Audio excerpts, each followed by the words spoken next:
Good morning, fellow farmers and friends from our mountaintop home here in West Virginia.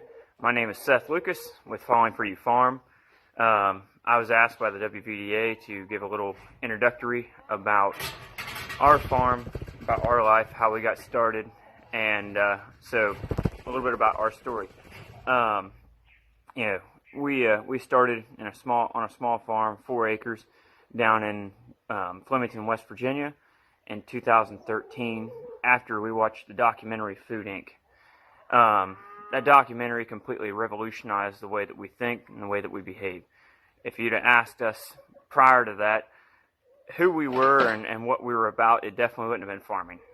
So after that, my wife looked at me and she said, "Seth, we're no longer buying meat from the store, so you better figure it out."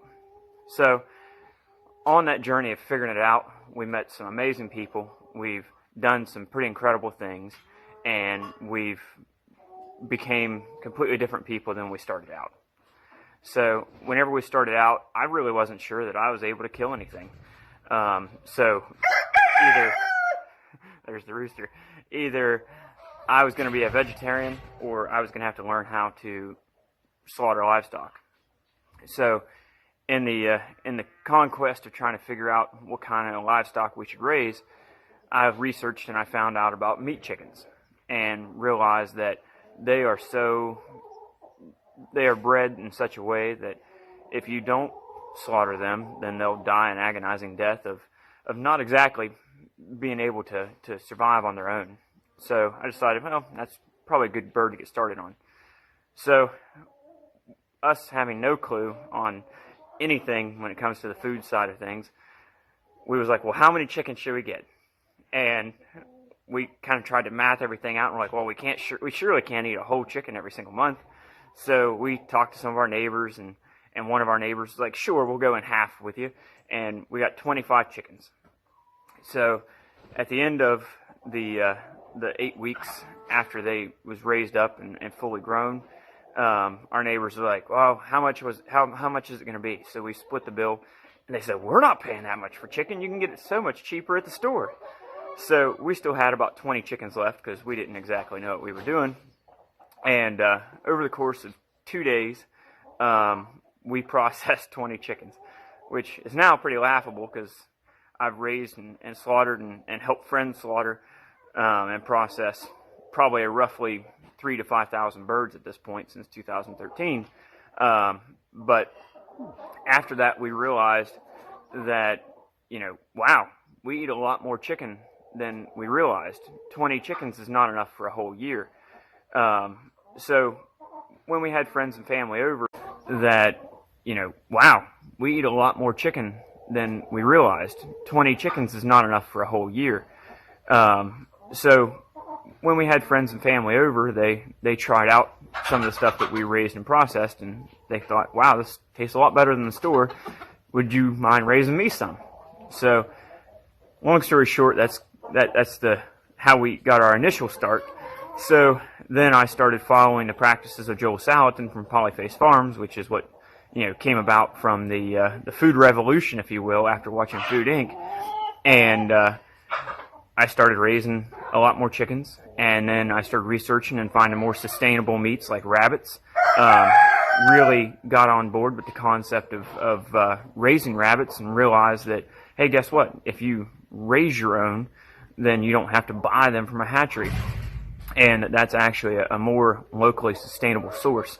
So that kind of led me to research what are the rules in West Virginia for raising and processing rabbits, and that's what led me to a lot more of the business side of farming.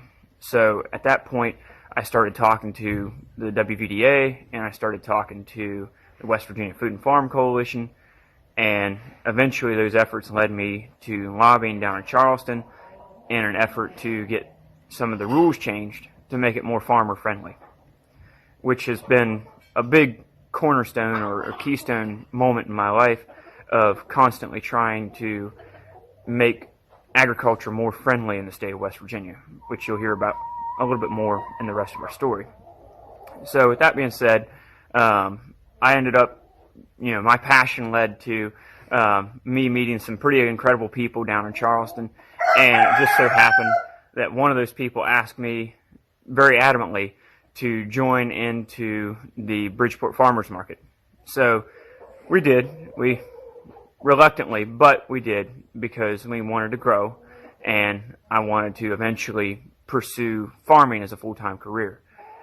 In the Bridgeport Farmers Market, we became pretty successful. We were really able to grow our business, and at one point on 4 acres, we had about 200 animals, and that included pigs, that included chickens, both kinds, meat and eggs, rabbits, ducks, geese, goats, sheep, the sorts. And we got to the point where we were renting land off of neighbors in order to help support the growth of our farm, which is what ultimately led us to deciding we needed to buy more land. And that's how we ended up in Weston, West Virginia, which is where you can see the house that I built out of a 1976 London double-decker bus in pursuit of the growth of our farm and the passion that we're chasing. So resultantly, we continued to grow, and we built a farm, and we moved down here in pursuit of the growth of our farm and the passion that we're chasing. So resultantly, we continued to grow, and we built a farm, and we moved down here. But then we understood that there was a thing called the tyranny of distance, and in the craziness of trying to tame the wilderness on the 50 acres that we bought, plus driving about an hour to the Bridgeport Farmers Market, we recognized that it just wasn't in the cards for us. So we tried to reorganize and redesign our future, and a big part of that became a teaching effort. So we started teaching people how to process their own chickens and their own rabbits and things like that, and we tried to encourage a lot more people to pursue these types of conquests. Throughout those efforts, I realized that I had a little bit of a knack for processing, because my friends and my family and my neighbors have pretty much always asked me to come help them, especially even if they knew how to cut it up. A lot of them would still ask me to come do the slaughter side of things, because it got a little messy. So we bought a facility and turned it into a deer processing facility, which maybe somewhere down the road, who knows, we'll upgrade it and retrofit it and turn it into a custom cutting facility for livestock. That's not really on the radar right now. But what is on the radar is a pursuit to slaughter animals in the most humane possible way, which is on the farms in which they are raised. It's been something that I've always done for my own sustenance ever since 2013, because I believe, just like Joel believes, in the physiological expression of the animal, which is the pigness of the pig, the cowness of the cow. And a big part of that, to me personally, is the idea that that animal should never experience the stress of being in an austere environment such as a slaughterhouse, where there's weird smells and other animals in which they've never seen before, and they're being removed from their herd or their sounder or their flock or whatever. They're being removed from that environment in which they're naturally a part of. So, with that being said, I found a couple of different groups on Facebook that, where other states are operating in these custom mobile slaughter machines. So it's opened up the door, and we're going to start having a lot more discussion with the Department of Agriculture in how we can assist farmers in effectively slaughtering animals on farm, which they were raised, in a lot more stress-free environment, which of course leads to better quality meat, and West Virginians receiving West Virginia beef, pork, goat, sheep, in how we can assist farmers in effectively slaughtering animals on farm, which they were raised, in a lot more stress-free environment, which of course leads to better quality meat, and West Virginians receiving West Virginia beef, pork, goat, sheep, the likes. Because currently in the state of West Virginia, we do not have anything like the country of origin labeling. So when you go to the big box store, you don't even know if that beef is from the U.S., let alone West Virginia. I've been urging West Virginia Department of Agriculture to pass a state legislation so that the country of origin labeling is a mandate or requirement within our state. But we're getting there. That's another part of my key role in the state of West Virginia, is to get those rules and those regulations changed.